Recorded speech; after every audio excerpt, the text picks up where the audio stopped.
இடம்பொருள் நேயர்களுக்கு வணக்கம். ஸோ இன்னைக்கு பார்த்தீங்க அப்படின்னா இப்போ திருப்பி சிறகடிக்க ஆசை சீரியலை பொறுத்த வரைக்கும் இந்த சீரியலில் இதுக்கப்புறம் தான் ஏதாச்சும் அதிரடியான விஷயங்கள்லாம் நடக்கும் அப்படிங்கிறது நமக்கு தெரிய ஆரம்பிக்குது. ஏன்னா இது வரைக்கும் கதை பரபரப்பாக போயிட்டு இருந்தது. இப்போ ஒரு ஸ்ருதியை திருப்பி எப்படி வீட்டுக்கு கூட்டுற போகிறாங்க, ஸ்ருதியும் ரவியும் அப்படிங்கிற ஒரு ஆங்கிளில் போயிட்டு இருந்துச்சு. அதில் நடுவில் பார்த்தீங்கன்னா திடீர்னு ரோஹிணிக்கு ஒரு ஆப்பு, அதை வச்சு அவங்கள மிரட்டுறது, இவங்க விஜயா மிரட்டினதுனால அவங்க ஒரு பெரிய பிளானை போட்டு அப்பா ஜெயிலில் இருக்காருன்னு ஒரு கதையை கட்டினது, திருப்பி பிரவுன் மணியை கூட்டு வந்தது, இந்த எல்லா விஷயமும் நடந்து முடிஞ்சிருச்சு. இப்போ இந்த சமயத்தில் இதுக்கப்புறம் கதையில் முக்கியமாக இருக்கக்கூடிய விஷயங்கள்ல என்னென்ன இருக்குது பெண்டிங்கில் அப்படின்னு சொல்லி பார்த்தோம் அப்படின்னா இப்போதைக்கு ரோஹிணியுடைய அப்பா விஷயத்தை நிறுத்தி வச்சாச்சு. இப்போ மனோஜுக்கு பணம் தேவைங்கிறதுக்காக அவர் பிரச்சனை பண்ணுறது ஒரு பக்கம், ரூம் பிரச்சனை ஒரு பக்கம். இந்த அண்ணாமலை இப்போ என்னதான் முடிவெடுக்க போகிறார், இங்கே வீட்டில் எல்லாரும் வந்ததுக்கு பிறகு, ரவி ஸ்ருதி எல்லாம் வந்ததுக்கு பிறகு, விஜயா நீ தானே உன் புள்ள வரணும்னு ரொம்ப ஆசைப்பட்ட, உன் புள்ள வரணும்னு ஆசைப்பட்டதுன்னா அதை பண்ணது யார் அப்படின்னா முத்து மீனாவும் தான். அவங்க தான் பேசி சண்டையெல்லாம் போட்டு முத்து அந்த பொண்ணை வேற காப்பாற்றி எல்லாம் பண்ணி இப்போ திருப்பி கூட்டம் வந்தாச்சு.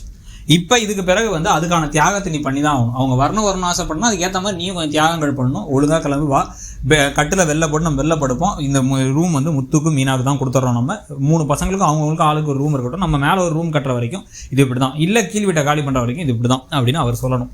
அதை சொல்லுவாரா இல்லையா அப்படிங்கிறத பொறுத்திருந்து பார்க்கலாம். கடைசி வரைக்கும் முத்துவும் மீனா இப்படியே ஒரு ஒன்று சேர்ந்து ஒரு 10 நிமிஷம் பேசுறது கூட இடம் இல்லாத மாதிரி ஆக்கிடுவாங்களாங்கிறதையும் பார்க்கலாம். அதுக்கு அடுத்து பார்த்தீங்க அப்படின்னா இப்போ ரோஹிணிக்கு ஆல்ரெடி ஒரு குழந்தை இருக்குது, ரோஹிணி ஒரு கல்யாணம் முடிஞ்சிருக்குங்கிற விஷயத்த சொல்லிடுவேன். இந்த தினேஷ் பிஏ மிரட்டிட்டு இருக்காரு. அவருக்கு ஒரு கல்யாணம் வேற பணம் கேட்கறாரு. அவருக்கு எப்படி பணம் கொடுக்க போகிறாங்க, இல்லை அவர் ஏதாச்சும் பண்ணி காலி பண்ணிடலாம் நினைக்க போகிறாங்களாங்கிறது ஒரு பக்கம். சத்யா தான் இந்த பணத்தை திருடினாரு விஜயாட்டிருந்து அப்படிங்கிற ஆங்கிள் வேறு இருக்குது. அதில் இந்த சிட்டி வேற திருப்பி பழி வாங்குறதுக்காக சிட்டி வர போகிறது ஒரு பக்கம் அப்படின்னா அந்த கதையும் பெண்டிங் நினைக்குது. இத்தனை கதைகளும் மாற்றி பெண்டிங் இருக்குது. இல்லை வேற பிரவுன் மணி சிக்குவாரா இல்லையா, பிரவுன் மணி சிக்குனாரு அப்படின்னா கசாப்பு கடையில் அவரை பார்த்தாங்கன்னா பிடிச்சி தரதான் எடுத்து விஷயங்கள்லாம் பண்ணலாம். இந்த மாதிரி பல விஷயங்கள் அடுத்தடுத்து நடக்கிறதுக்கு நடுவில் இப்போ கண்டிப்பாக வாசுதேவனும் சுதாவும் திருப்பி அடுத்த பிளான் போட ஆரம்பிச்சிடுவாங்க. அப்படி நம்மளை பிரித்து கூட்டு போயிட்டானுங்க, அவனை எப்படா திருப்பி இந்த பக்கம் வர வைக்கணும் அப்படின்னு சொல்லிட்டு அவங்க வேற ஒரு பக்கம் குட்டி கலாட்டாக்கள்லாம் பண்ண போகிறாங்க.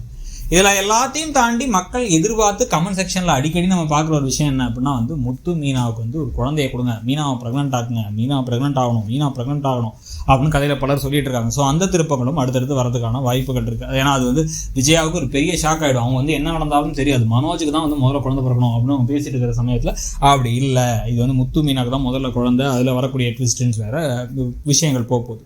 ஸோ இந்த மாதிரி மல்டிபிள் கதைகள் இப்போ போயிட்டு இருக்கும் பொழுது இப்போ இமீடியட்டாக மனோஜ் எப்படியும் கனடாக்கெலாம் போகிறது இல்லை. அவர் இங்கே ஒருவேளை இங்கே பணத்தை கடனுக்கு வாங்கினா கூட அதை பணத்தை தொலைக்க தான் போகிறார். அதில் என்னென்ன பிரச்சனைகள் வரப்போகுது அப்படிங்கிறதையும் பார்க்கலாம். ப்ளஸ் ரோஹிணி கொஞ்சம் கொஞ்சமாக அவங்க மாட்ட போகிறாங்கன்னு தெரிஞ்ச பொழுது எல்லாமே முழு வில்லியாக மாதிரி இந்த குடும்பத்தை காலி பண்ணுறது, இந்த குடும்பத்திற்கு அவங்க கூட பிரச்சனைகளை மூட்டி விட்டு அவங்க குளிர் காஞ்சிட்டு இருக்கிறதுங்கிற விஷயங்களும் அடுத்தடுத்து நடக்க போகுது. அதெல்லாம் பற்றி உங்களுடைய கருத்து என்னங்கிறத சொல்லுங்கள்.